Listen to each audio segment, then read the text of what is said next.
Ladies and gentlemen, teachers of the English department as well as Chittagong University students, let me congratulate you on the successful organization of this national conference. I owe a special debt or obligation to this Department of English. My brother was one of the first students of this department in the 1960s. My eldest brother.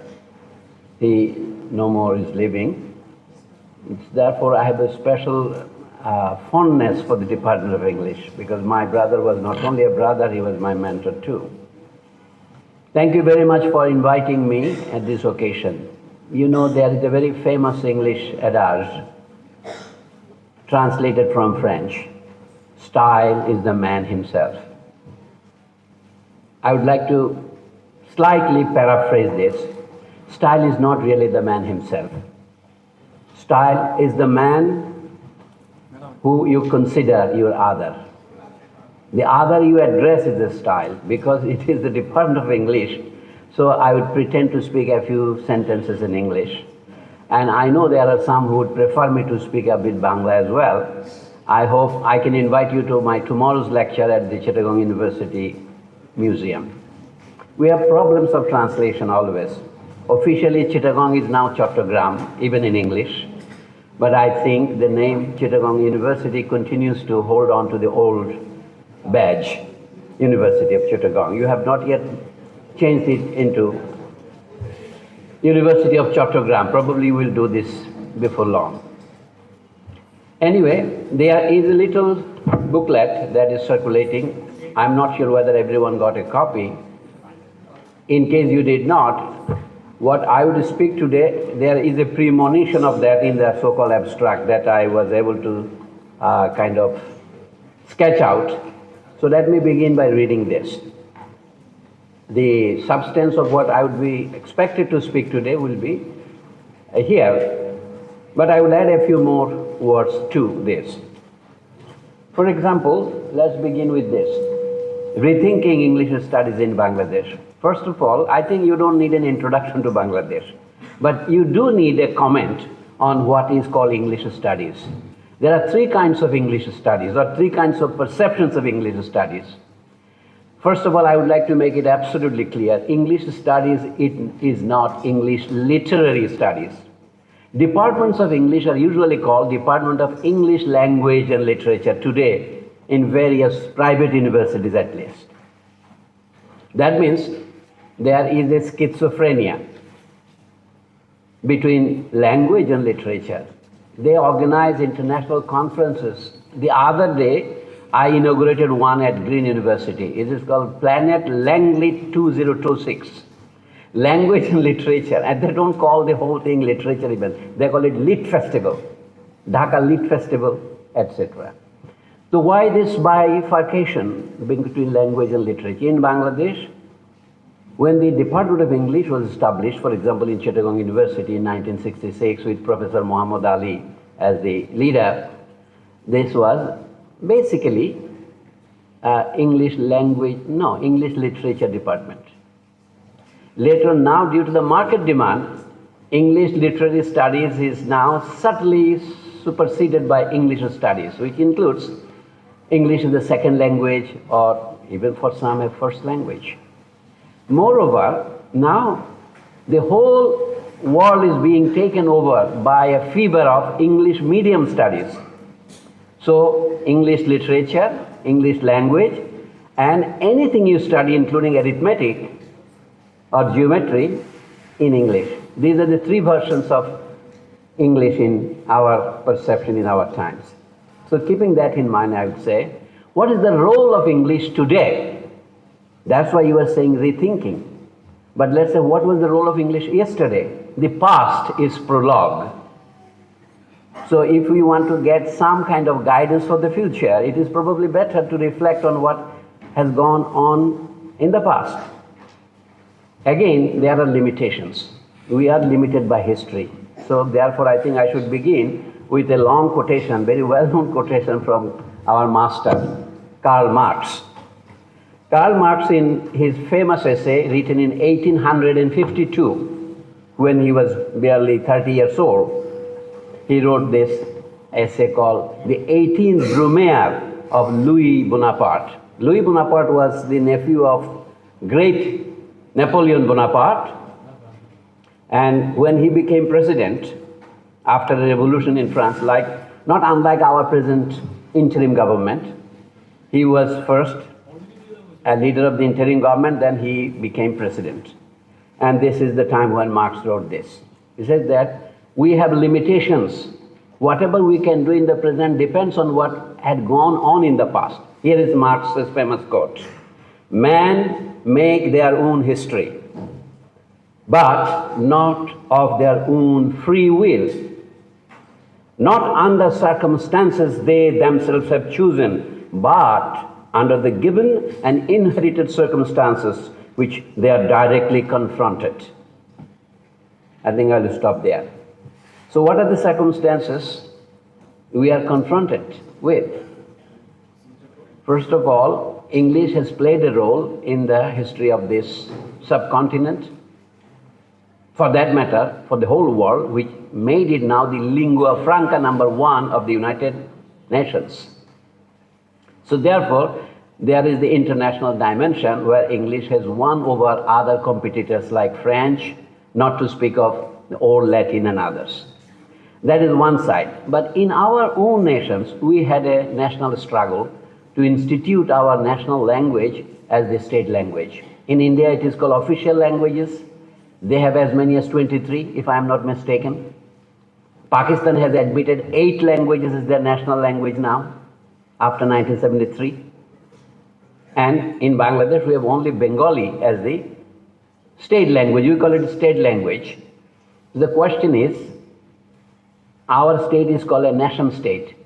But if you rethink the truth, the actuality, our state is not just a nation state. It is a nation and international state. It is a capital state too, which we don't try to often recall.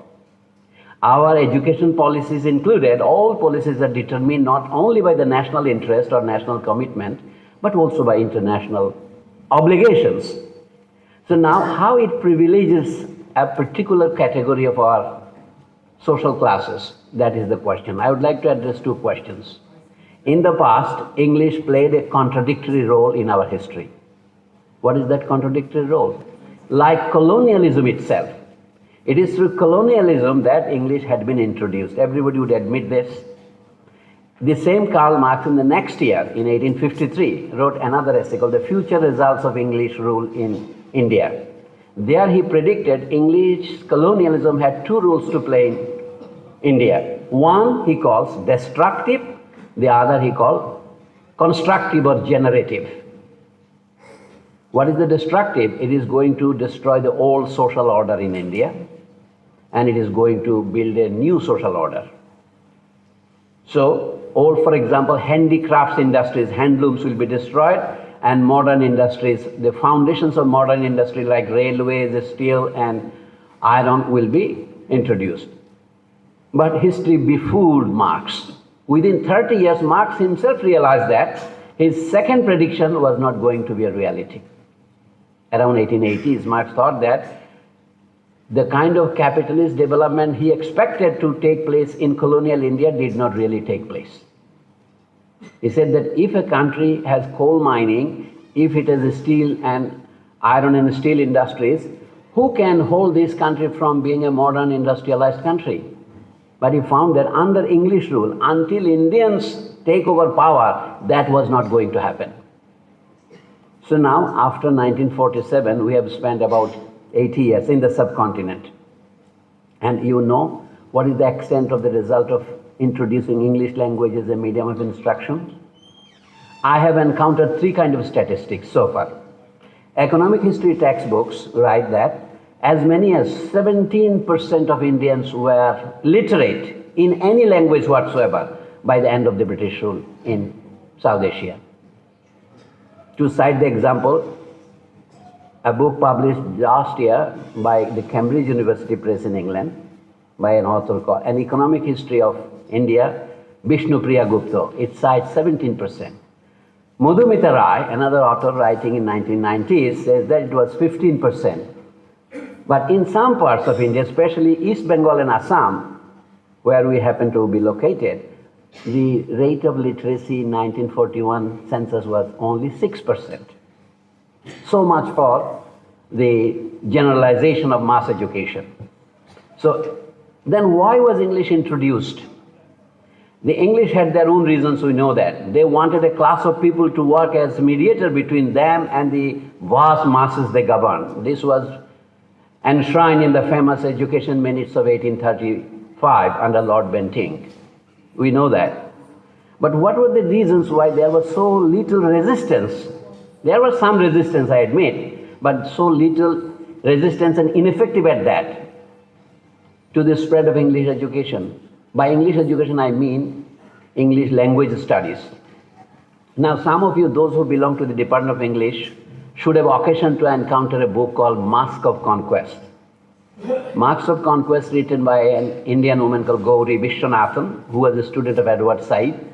In that book, she argues rather persuasively that a Department of English Literature was established first in India before it was established in any university whatsoever in England.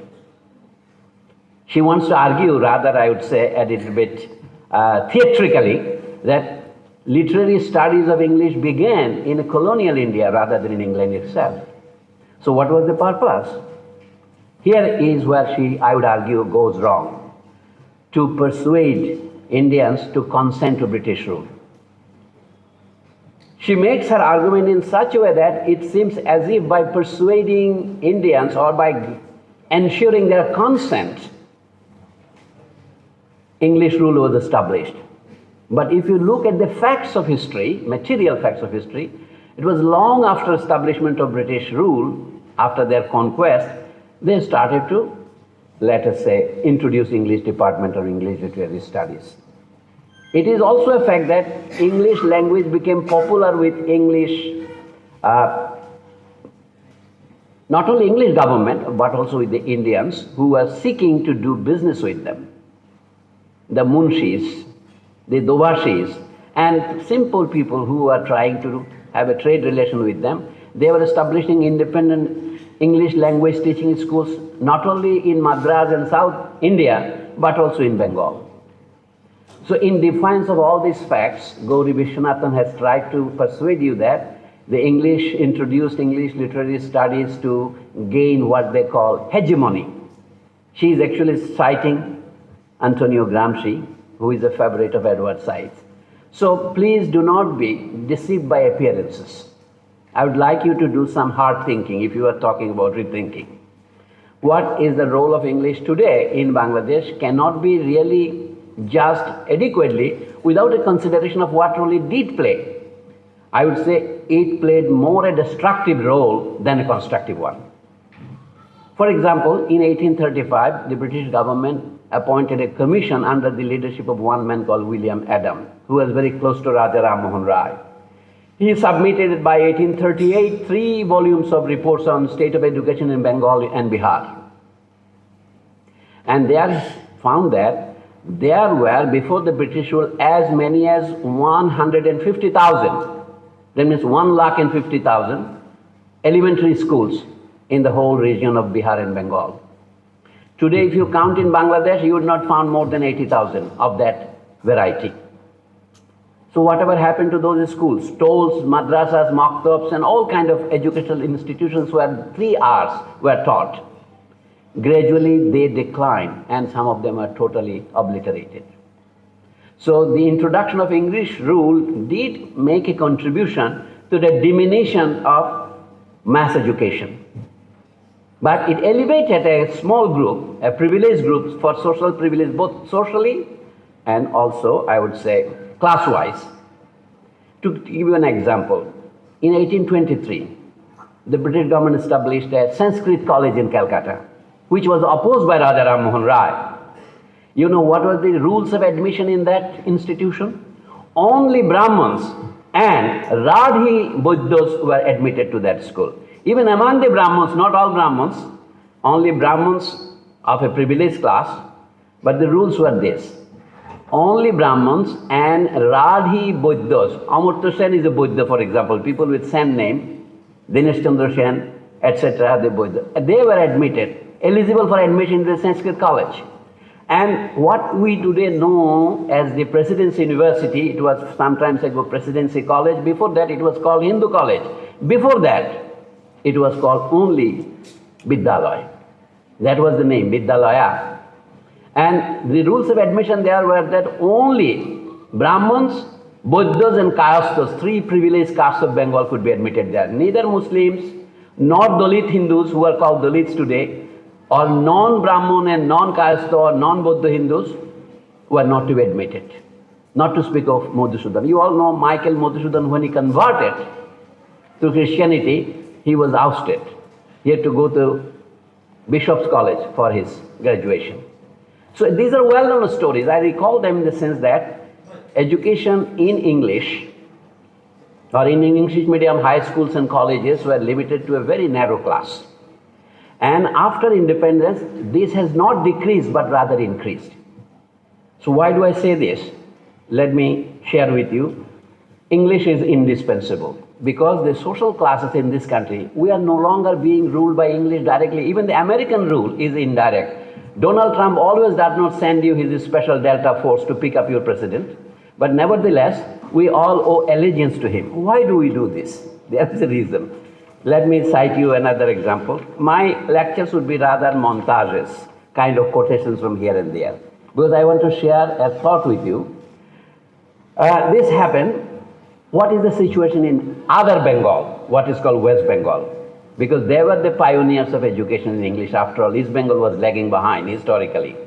What is the situation today? In 1980s, the left front government in West Bengal tried to, for some time, say that English language education should begin after the primary school. And what happened? Jyoti Bose, at the 150th anniversary of St. Xavier's School in Calcutta, Jyoti Basu, the then Chief Minister of the state and a former student of the school, declared that, I quote, English is indispensable. This reminds me of a line by the French artist and poet Jean Cocteau, who says, poetry is indispensable. But at the same time, I also recall what the German poet Johann Wolfgang von Goethe said about poetry. The poetry is the superstition of life, because in which you make metaphors.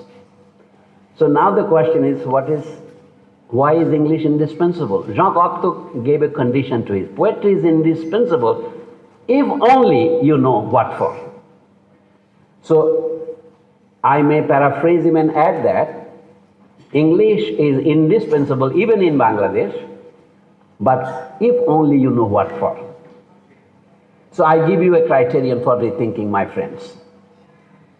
What is the contribution of English to the construction or generation or development of your own language, or for its destruction? Suppose the role of English today in Bangladesh is development of your own languages.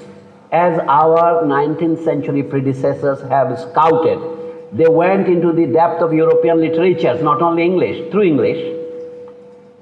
We read Russian literature mostly in English translation, don't we? Also Japanese literature. So there is a constructive role of English. It acquaints us with international literature. We cannot possibly learn all the languages of the world. So history has imposed English on us, and let us make the best out of it. That is one approach. The other is that let us obliterate our own language. Let us introduce English medium in our kindergartens, in our elementary schools, in our secondary schools, and everywhere. Let our students participate in A-level and O-level examinations. As if that does not suffice, introduce English version in our national curriculum. Yes, we had it now up to one class. Before 1940, for example, you could not appear in the entrance or matriculation examination in a medium other than English. In 1940, Calcutta University, for the first time, gave the privilege of appearing in your SSC equivalent examination in Urdu, that they called it Hindustani, and Bengali, for Bengal. So now the privilege has returned, that now you can only appear in English. Inshallah, in a few years it will happen. So this is called the future of English in Bangladesh. It is, of course, English in Bangladesh is a simple paraphrase of privileging class and social privilege holders. So this is carrying coal to Newcastle, tela matai tel. That is what is happening today. So in this situation, what would you do? The question is this. In India, the situation was so polarized that in 1985, in West Bengal state elections, Forward Bloc, the party established by Mr. Subhash Chandra Bose, lost the election. They did badly. Then they said that, why did we do so badly? Because English language instruction in primary school was outlawed by the government, left-wing government, and they were forced to receive. Here is the statement. I take this from an essay by Madhumita Rai. She says this: the centrality of English in India in the 1980s, this article was published in 1994, is well demonstrated by the fact that the Forward Bloc, the second largest constituent of the left front, ascribed its poor showing in the Lok Sabha election of 1985 to the educational reform abolishing compulsory English instruction at the primary level. So you can understand the kind of resistance that you will feel. When English was being introduced as the sole medium of instruction in 1835, before that, English was craved for by Indians, by those social classes which would stand to benefit by getting employment opportunities. Their language is very interesting. And so I would like to now draw your attention to what is going on at the present. Let us go a little bit beyond South Asia. Let's go to a bit of Africa. Here is the book you can see on my hand. It's called Decolonizing Language and Other Revolutionary Ideas by a man who died not too long ago. Ngugi wa Thiong'o. He used to write as James Ngugi. You have to pronounce his name in a difficult way. Nyo with Bangla letter Uo. So N represents Uo. Ngugi. In English we mispronounce called Ngugi. So anyway, he has something very interesting to share with us, with the specially students of English department.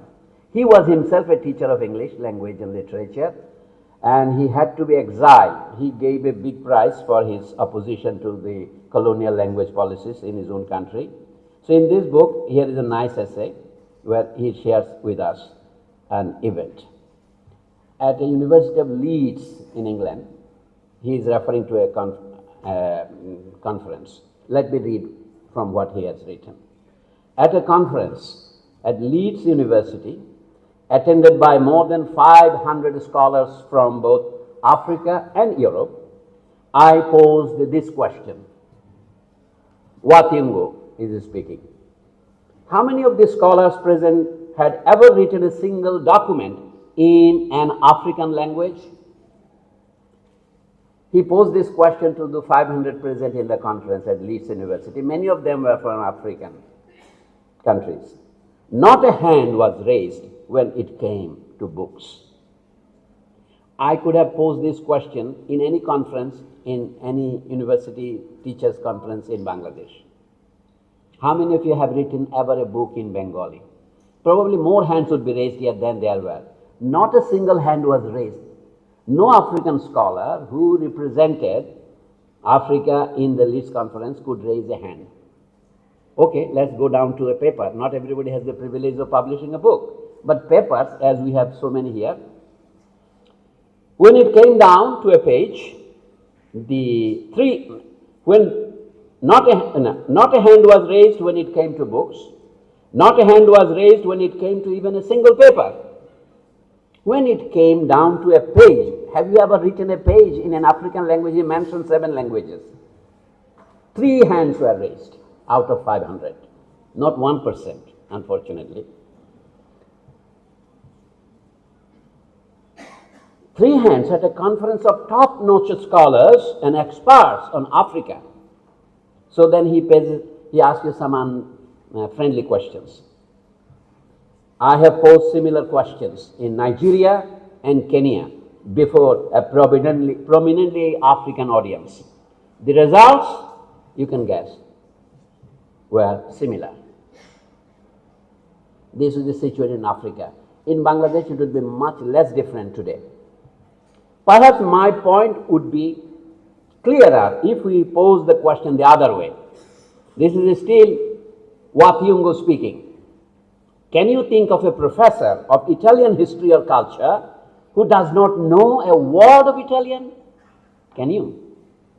Or a professor of French history who did not have a word in French? You can imagine that. Or for that matter, a professor of Greek and Latin without Latin and Greek? Abnormal, you'd say. But the abnormal and even the ridiculous have become the norm for the largest continent in the world. What is the largest continent in the world? Larger than all Europe, the Americas and China put together. People have no idea of how large Africa is. The maps misrepresent. Surely this has to change. But how to? This is a big question I would like to think you. Is there anything to hope? In Bangladesh, for example, so what is the utility of English, studying English in Bengali? Of course, of getting a job, I would not dispute that, or even going to Americas, Australia, and other places in the world. These are all accepted because our state, surreptitiously, this is not a nation state, maybe 20% nation state. I don't have any predilection for, I would say, numerology, but let's say 50% is national, 50% international. So, is there any hope? Again, I cite Mr. Wathiungo. He says that there are some hopes. What some people are doing, some exemplary work. In Latin America, in the Caribbean, for example, a man called Chittagong Jeffers. I'm not familiar with his work, but here is what I can cite you. We can all explore. In the age of internet and artificial intelligence, you can anytime find out where I am plagiarizing. Here is the plagiarism. Even here are some glimpses of hope. A small step, though giant in its potential, has been taken in the area of philosophy in a book called Listening to Ourselves, edited by the Canadian intellectual Chittagong Jeffers. C-H-I-K, Jeffers is ordinary English Jeffers, J-E-F-F-E-R-S, and published by the State University Press of New York. State University of New York Press. The book contains essays on philosophy in several African languages: Wolof, Dulu, Igbo, Akan, Amharic, Gigikuyu, this is Wathiungo's own language in Kenya, Gikiyuyu, and Lu, with English translations side by side. This is something we fail to do. When Professor Muhammad Rokunuddin was issuing his invitation, someone from your own department, I would not cite his name, he is absent here, cited me, this is a colonial hangover. Because you call it a national conference, he said that, why not also the invitation letter also in the national language, side by side with English? It is only laziness, but he did not agree with. I said only laziness, he said no, it is a colonial hangover.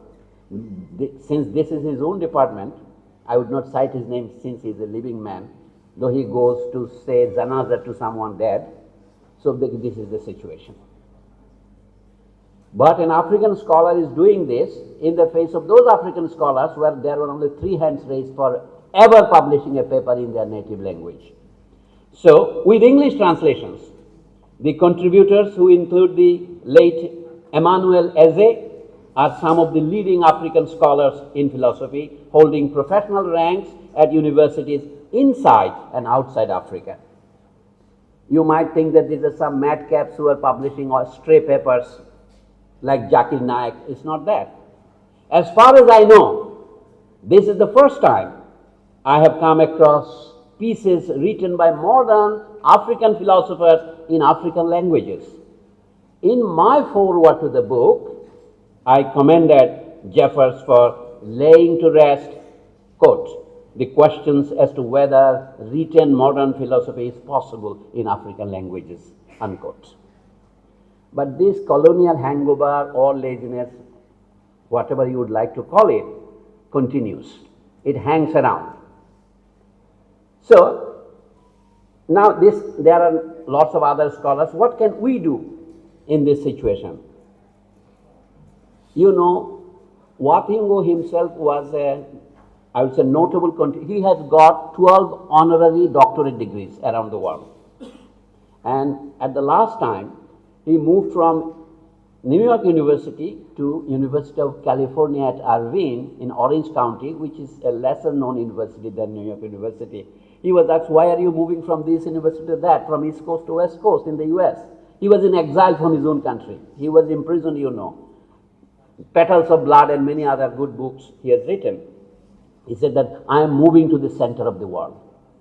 What do you mean by center of the world? He said, any place you are in is the center of the world. Because nobody can prove that it is not the center of the world. It doesn't mean the geological center, but the surface center. If you are studying topology, any place on earth can be considered as its center. So he said that any language in which you are working can be world language.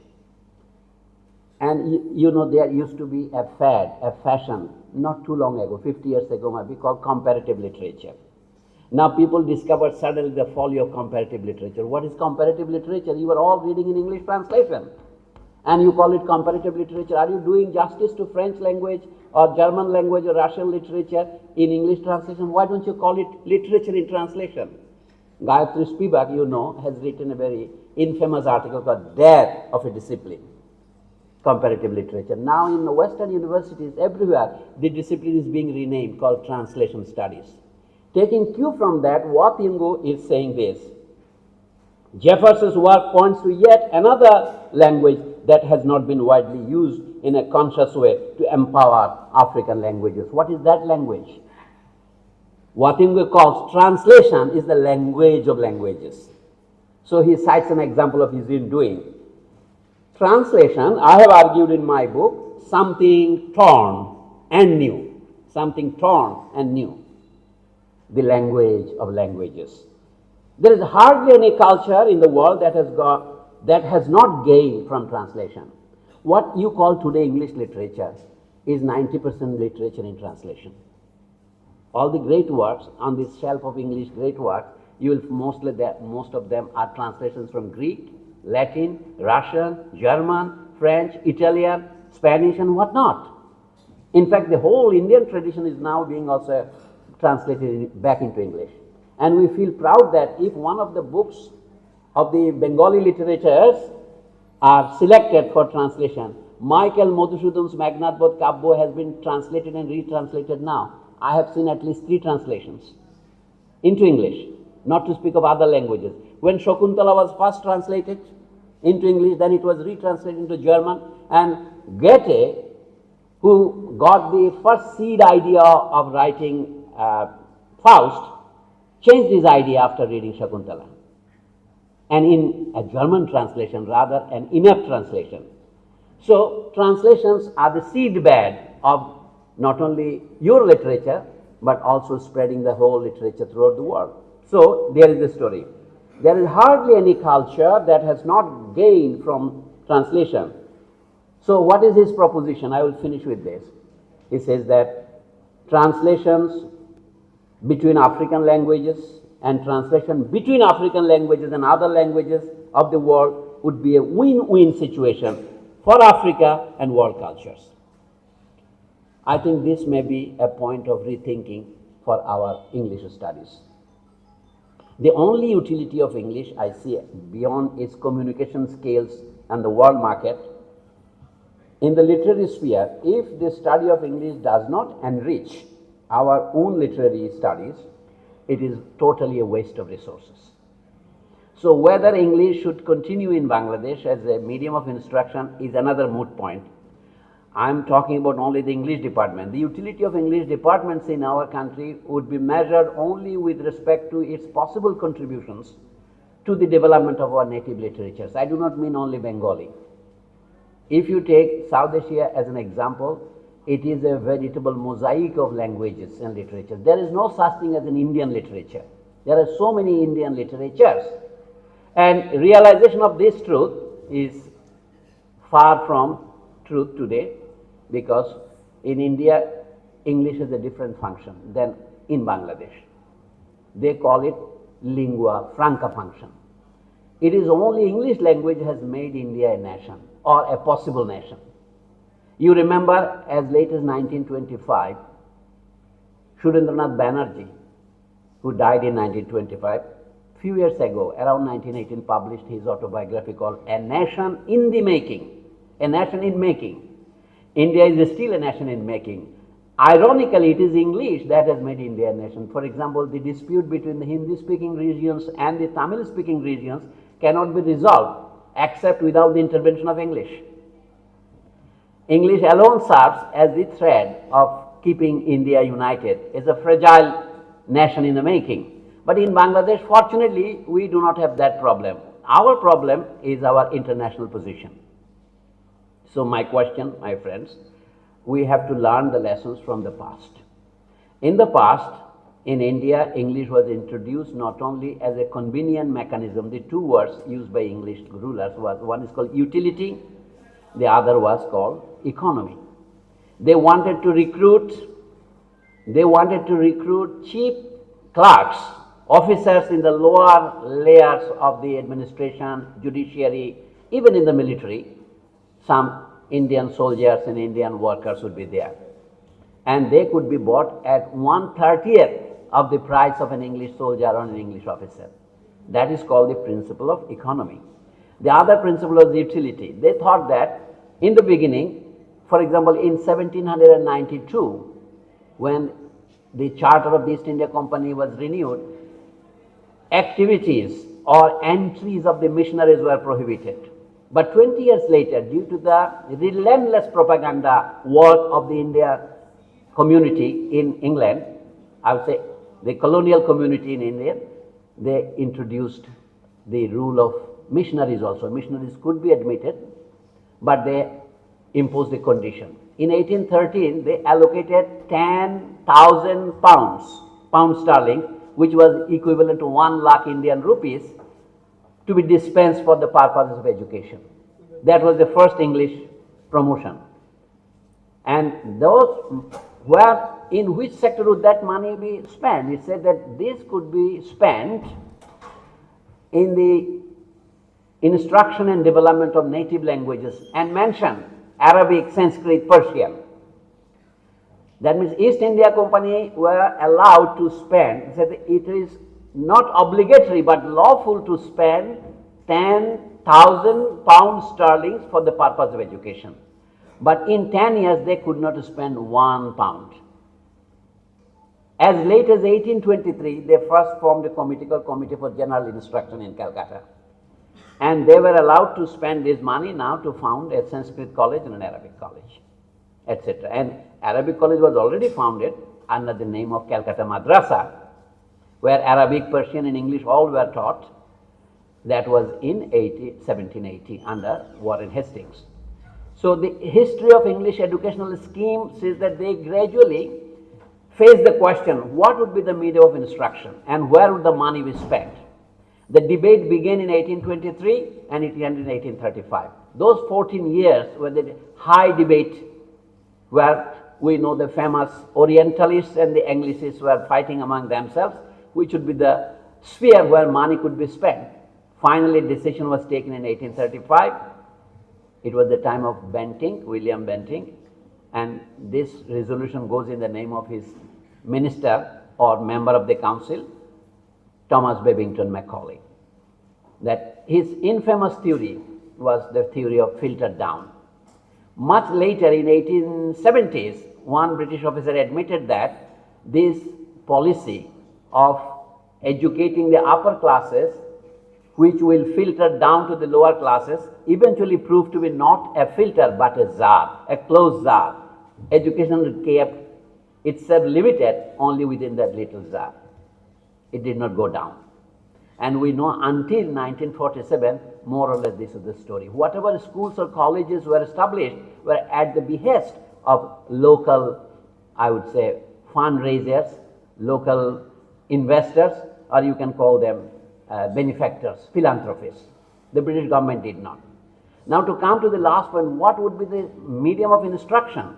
Everybody was hankering for medium of instruction, English.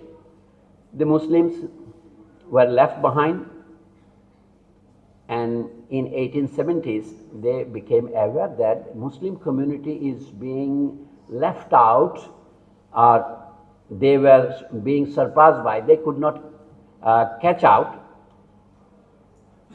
Then Nawab Abdul Latif was called by the first Indian Education Commission ever formed under the leadership of William Hunter. Nawab Abdul Latif, Sayyid Amir Ali and Sayyid Amir Hussain, three Muslims were invited to give their evidence before the committee in 1882. In that evidence, I would like to clarify a misunderstanding about Nawab Abdul Latif's role. Some of us think that all schools, whatever were there in Bengal, were being run under English medium instruction. That is not the truth. For example, the first elaborate document of British education policy in South Asia was sent from England to India in 1854. It is popularly known as Wood's Dispatch, 1854 education policy. It has 100 paragraphs.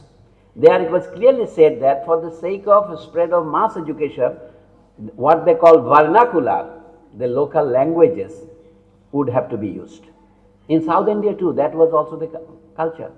But soon after that, due to Indian insistence of Indian privileged people, upper classes, elites, they did not follow the instructions sent from even England. As a result, after 1860s, after especially the great revolt of India in 1857, medium of instruction was surreptitiously became English. So my point is this: Nawab Abdul Latif was asked in 1882 what should be the medium of instruction of students in Bengal. Abdul Latif clearly said the medium of instruction for the native Muslims, whom we today call Bengali Muslims, who are Bengali speakers, their medium of instruction is Bengali and should be Bengali. But only for those Muslims whose mother tongue happens to be Urdu, it should be Urdu. And for upper class education, it should be Urdu. But for the lower classes, he said in these words, should be English. But most scholars in Bangladesh, as I know, beginning with Professor Ahmad Sharif to Morshed Shafiul Hassan, whoever has written on this topic, they all accuse Nawab Abdul Latif of saying the thing he did not say. Nawab Abdul Latif of Faridpur did never say that the medium of instruction in Lower Bengal means Eastern Bengal, should be in Urdu. He said it should be in Bengali, it was in Bengali. Now the privilege has completely been overturned. After independence, during Pakistan days, there was a kind of clamor for introducing Bengali medium in our schools and colleges. But right after Bangladesh became an independent state in 1971, the trends overturned. Now the trend is introduce English medium in high schools, primary schools, even in kindergartens as much as you can. My point for your reflection would be this: why has this been so? I would suggest only 2 points. One of all, not all in Bangladesh would have desired instruction in English medium in their elementary schools. It is only a socially privileged class who would like to perpetuate the privilege. They are demanding it. Though I will be facing a hard time to prove this. Second question is that why has there not been so much resistance to instruction of English in the colonial days, and why we do not have much resistance here? First of all, I would say it is in the interest of a few international educators like the British Council, the Americans and others who are conducting their exams in this country, they want to have us as their what you call catchment area. They want students, they want business. This is the narrow purpose. The second purpose is the privilege of their language as an international language gives them this natural privilege. By natural, I mean historically turned into natural. There is nothing natural, it is only socially natural. Second point is our privileged middle classes. Formerly it used to be comprador landlord classes. Nowadays it is the upper, middle and lower middle classes. Everybody wants their children to be educated in English.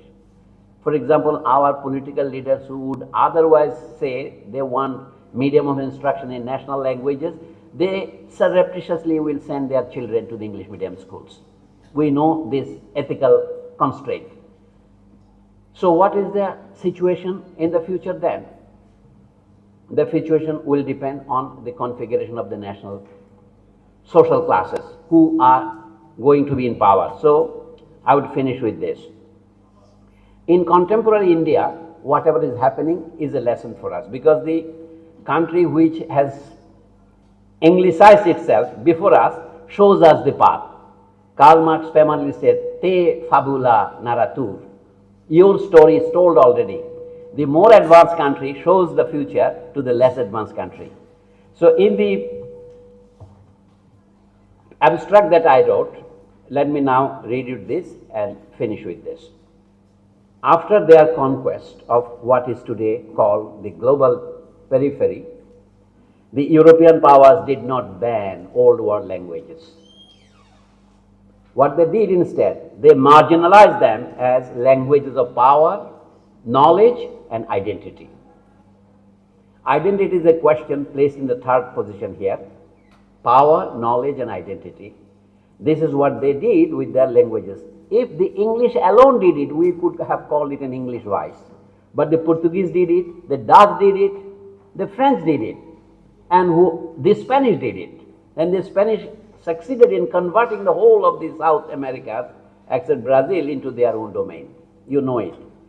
Colonial language policies, therefore, to paraphrase von Clausewitz, continued the war by other means, namely linguistic means. So it is language is a war zone. So continuation of war by other means here is by linguistic means. But I would like to make a strong reference to Mask of Conquest by Gauri Vishwanathan, with which I disagree largely, saying that it was only after the conquest they tried to introduce English education, not before. One of the long-term consequences of this war in the peripheries, and within parentheses I wrote, more so in the outliers. I do not consider Bangladesh as in the periphery. It is outside the periphery. If you consider the world as a circle, there is a center, there is something within the center, outside the center but within the periphery. That's called submargins or sub-periphery, semi-periphery. Then India is a country in the periphery. And if India is in the periphery, Bangladesh is not in the periphery, because Bangladesh itself is in the periphery of India as a center. However untoward this statement may be, we have to rethink this. So one of the long-term consequences of this war by linguistic means in the peripheries is empowerment of the educated middle classes and enslavement of the masses. Now the two questions I pose before you, I could have put a question mark on the title of my lecture. Is it empowerment that many middle class people continue to think that English empowers us? One of the students wrote me from North South University, oh, now I speak English, I go to China, so I am empowered. There is no question about it. Even Karl Marx himself said that Bideshi bhasha hocche jibon sangramer hatiyar. It is a weapon in the struggle for survival. There is no doubt about it. But whatever has happened to those who could never aspire to even simple literacy in any language whatsoever, is not that also a consequence of colonial and post-colonial rule? So what is their situation? It is, I borrowed these two words of Wathiungo. It is enslavement. For now I would say, if you learn English along with your native language, it is empowerment. If you learn English to forget your national language, it is enslavement. Whatever you might think of it too. Let me finish with these last paragraphs. The middle classes in the peripheries today suffer from the illusion that this is the illusion we are all suffering now. The middle classes in the peripheries of the world economy today suffer from the illusion that globalization demands that they get lost in English. I send this, what is called abstract, with the word demand that, but someone has corrected it to demands that. It will be demand because it is an optative, it's a subjunctive mode. If I were a millionaire, it's like that. Globalization demands that they get lost in English. So they think the only choice left for them is between empowerment and enslavement. Which path could or should they take? They means here we. They apparently forget that language has always been a war zone of ideas between the dominated and the dominating, the master and the slave. This is a reference to the German philosopher Hegel's famous dialectic of master and slave. In Bangladesh today, the battlefront of languages is continued by English medium private education and a dominant private sector in elementary and secondary education. English is indirectly promoted by globalization, no doubt about it, and by direct interventions designed to promote the private school sector by such foreign agencies as the World Bank. I know some of you would prefer the word international agencies, and English is often called an international language, but for all practical purposes, for all intents and purposes, it is a foreign language in this country. So in private universities, I know the handouts that we are given, instructions should be not only in English, questions, exams should be conducted in English, and even on their corridors. I serve in as private university, except the word Joruri Bahir, you would not find a single word in Bengali occurring there. You have only a melody here. Chittagong Vishwavidyalaya in English is the University of Chittagong. I mean, in defiance of the state adopted injunction. So, thank God, Vice Chancellor and Pro-Vice Chancellors are not here. So, the question before us, I finish with this. Can we, as an independent and sovereign nation in Bangladesh, continue to hide our heads in the sands of globalization? These are illusions. আলোকের সন্ধানে আলে আর মুখোমুখি হচ্ছি আমরা. The long-term effect of linguistic domination by English, or for that matter, whatever language you may think of, whatsoever, maybe Chinese, any foreign medium, will be for our society and governments will be destined to operate within boundaries of conquest and defeat. We are still living in a defeatist mentality. I don't know whether it will take 500 years or more to liberate ourselves from that grand illusion. Thank you very much for giving me the time.